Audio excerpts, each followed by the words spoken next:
Bonjour. Alors, on va s'occuper maintenant de créer un contrôleur grâce à une expression. Là, on va commencer à s'amuser. Alors, on va créer une composition, toujours pareil, HDTV 1080, 25 images par seconde. Et voilà. Alors,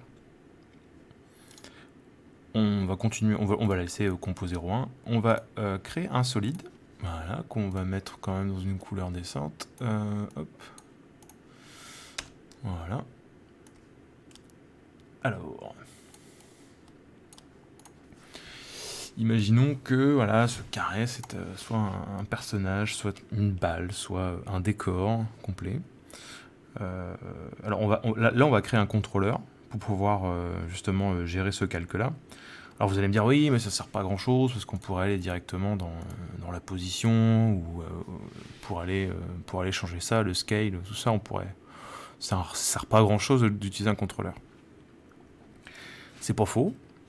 Mais là, il faut se dire que on le fait que sur un seul calque, un seul layer, qu'à terme on pourra le faire sur plusieurs layers, qu'à terme on va aussi pouvoir gérer le code en fonction des layers, parce que peut-être que par la suite on va pouvoir jouer avec le contrôleur pour justement créer une parallaxe, une fausse 3D, quoi, c'est ça que ça veut dire. Donc là, voilà. Donc là, ce qu'on va faire, ça sert pas à grand chose pour le moment. Ça sert juste à créer un contrôleur avec lequel on va pouvoir jouer. Vous allez voir que ça va quand même servir à quelque chose d'utiliser un intermédiaire pour animer un objet, parce que ça nous laisse, on va dire, une hiérarchie en plus pour aller affiner notre animation. Allez, c'est parti. Maintenant que j'ai fini de m'expliquer, on va pouvoir y aller. Alors, on va créer un objet nul. Parce que oui, les contrôleurs, ce sont des objets nuls. Alors on pourrait utiliser un shape layer aussi. Mais un objet nul, ça m'intéresse parce que c'est quelque chose qui ne sera pas du coup visible sur le rendu. Alors on peut aussi utiliser un shape layer. Bon, allez, on va le faire, allez, pour vous montrer. On peut utiliser aussi un shape layer. Voilà, quelle belle étoile. On peut... Bon là il est noir malheureusement. Enfin malheureusement. On peut utiliser un shape layer. On peut utiliser ce qu'on veut en fait. Mais vous allez voir que par exemple sur Duik, donc je sais pas si les gens connaissent Duik, j'essaierai de faire un petit truc sur Duik. Sur Duik par exemple, Duduf, il utilise beaucoup de shape layer pour ses contrôleurs, pour justement les voir physiquement avec des flèches ou quoi, si vous voulez commencer à animer pas animer mais à customiser vos contrôleurs. Vous allez pouvoir utiliser des shape layers. Pour que au moins ce symbole là on sache que voilà, c'est le contrôleur. Il suffit juste de le mettre en guide layer, c'est-à-dire que hop là voilà, vous allez avoir un petit carré bleu, ça veut dire que ça il est invisible au rendu. Si vous faites un rendu, on le voit pas en fait. C'est pratique. Nous on va prendre un objet nul, d'accord, c'est plus facile. Et puis je sais pas, j'ai toujours fait comme ça donc voilà. On va prendre un objet nul. Qu'on va appeler contrôleur, on va mettre CTRL. Voilà, hop. On va mettre. Qu'est-ce qu'on va mettre? On va mettre. Voilà, hop. Voilà. Donc on a notre contrôleur et on a notre objet qui est là. On va réduire notre objet hein, parce qu'il est un peu grand et puis on va pas avoir exactement. Voilà. On garde les proportions, d'accord. On garde les proportions surtout parce que sinon je vais tout vous déplier pour vous montrer. En fait, l'accroche point doit être au même endroit au niveau du contrôleur et de l'objet. Le truc, c'est que l'objet, lui, va prendre la référence matricielle de la composition. Alors que notre objet nul, lui, vous voyez que son accroche point, il est à 0 là. Et en fait, lui, il prend son 0 à lui, et du coup, son 0 à lui, il est là. Il est en haut de son système matriciel. Alors que lui, il va aller prendre le point qui est là, et son système matriciel, lui, il n'est pas en haut de son propre objet. Il est sur la composition. Le 0, il est là, en fait, dans la compo. J'ai essayé de vous le montrer avec Windows, ouais. Normalement, on a info. Ah, ben je l'ai là, mais je sais pas où il est. Ah, il est là. Est-ce qu'on peut le sortir, s'il vous plaît? Merci beaucoup. Hop, on va le mettre là. Voilà. Hop, j'aimerais bien récupérer ma composition, merci beaucoup. Donc là, vous voyez ici, on va voir les X et les Y. Donc regardez, hop, là on est au 0 là.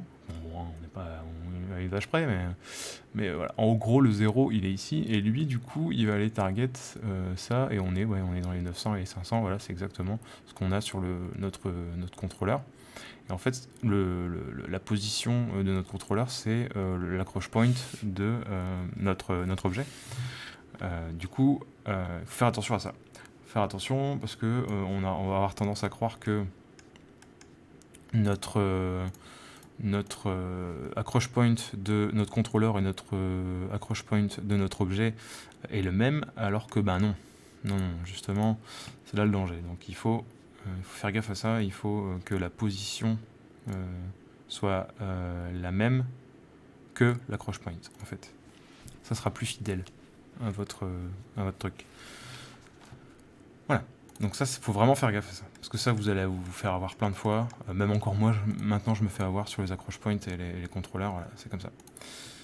Alors, maintenant qu'on a fait ça, qu'on a un peu déplié, qu'on a vu les accroche points, on va réfléchir. Alors, il faut que, quand on bouge le contrôleur, quand on bouge le calque là, quand on bouge le contrôleur, l'objet doit se mettre à bouger.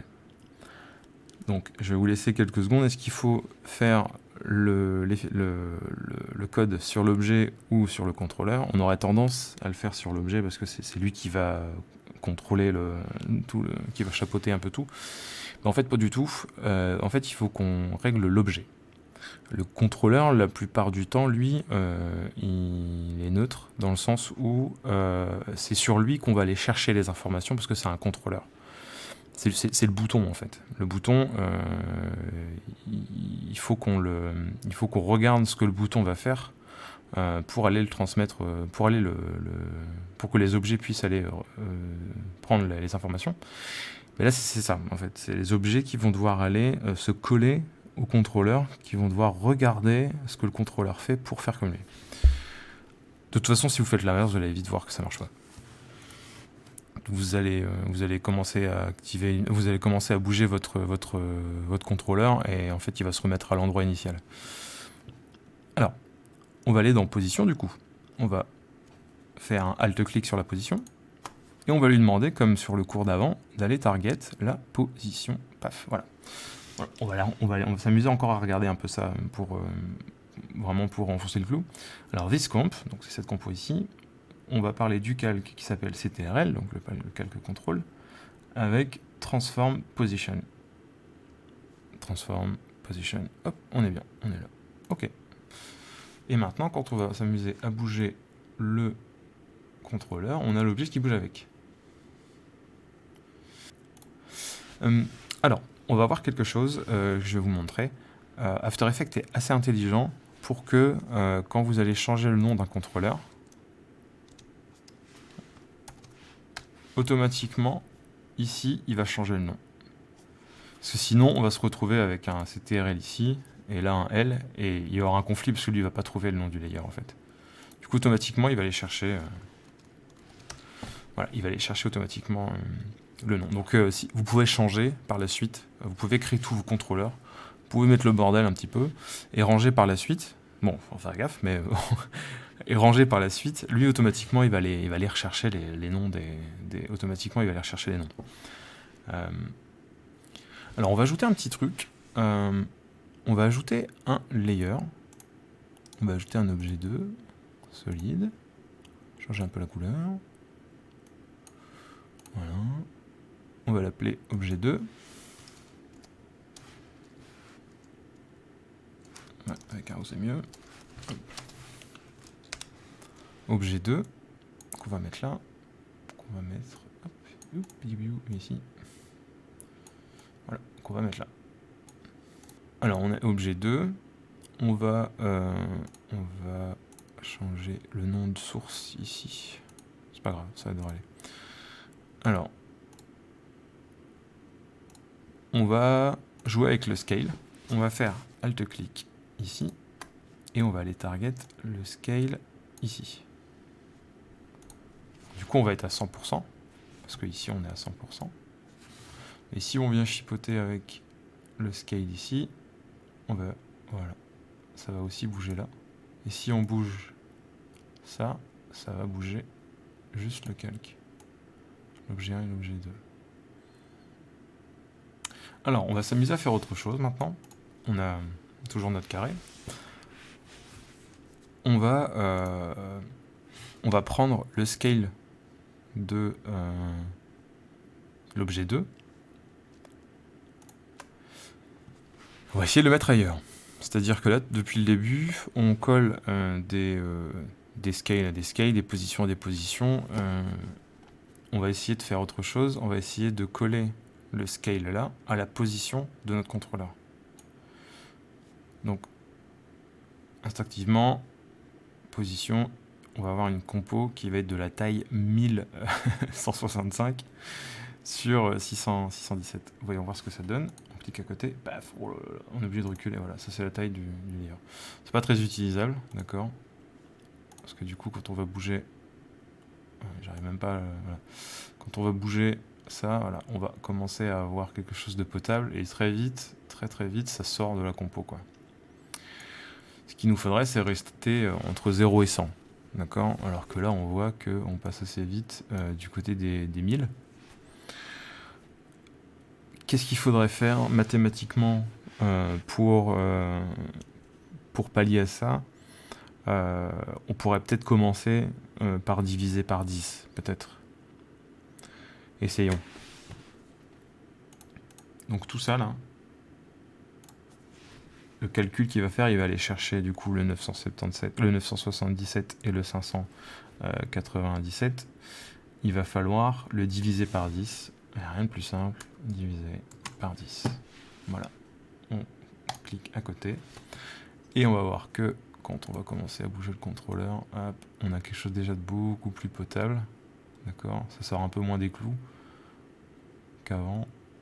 Donc voilà, on peut jouer avec ça aussi. C'est-à-dire que vous contrôlez un peu tout ce que vous voulez avec cette chose. On pourrait très bien mettre un contrôleur pour les X, mettre un contrôleur pour les Y et gérer le scale en hauteur et en largeur juste avec plusieurs contrôleurs pour justement avoir quelque chose comme ça. Donc ça peut être utile. Voilà, voilà. On va commencer doucement à rentrer dans la parallaxe, d'accord? J'espère que ça vous chamboule pas. Si jamais vraiment vous trouvez que c'est trop indigeste et que je devrais encore séquer les cours, n'hésitez pas à me le dire. S'il faut, je ferai des add-ons là-dessus pour vraiment vous expliquer les mathématiques. De toute façon, il va y avoir une partie mathématique dans l'épisode, enfin dans la session. Dans toute la session, il va y avoir une partie mathématique. Mais écoutez, je vous dis à tout de suite dans la formation liée d'autres propriétés entre les calques. À tout de suite.